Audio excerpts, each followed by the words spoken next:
तुझसे गलती रे भाई।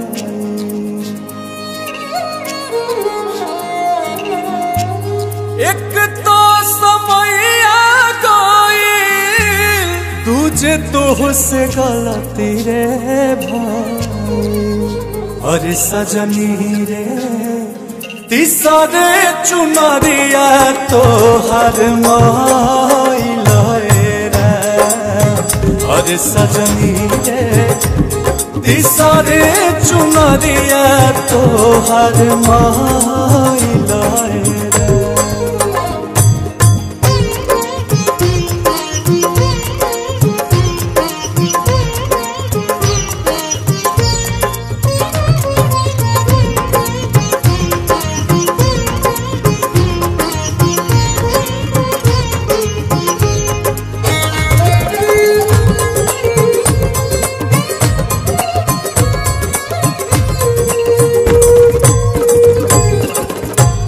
बचपन बितवलू तू तो खेल के नादानी में।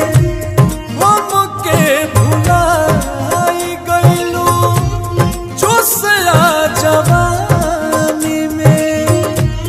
मेरे सैया शरण तेरी सुनो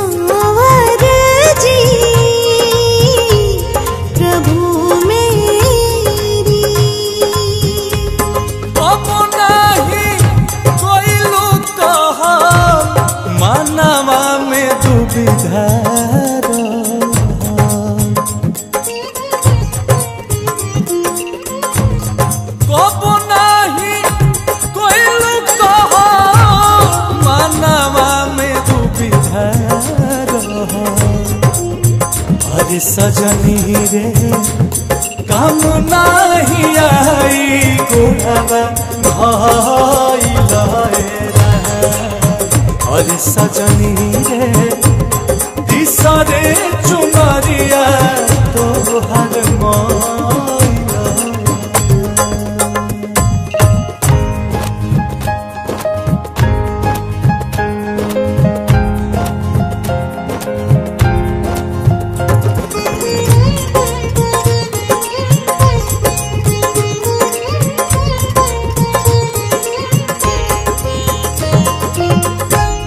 कुछ नहीं हो अब तो रोवाला से रानी।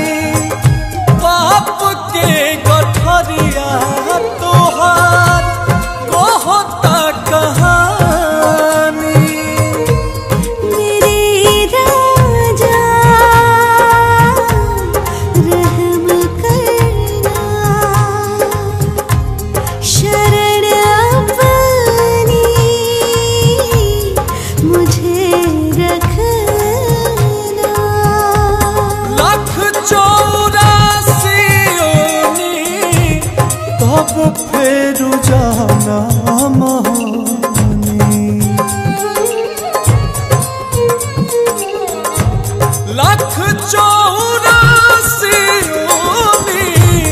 तब फिर जाना मोहनी।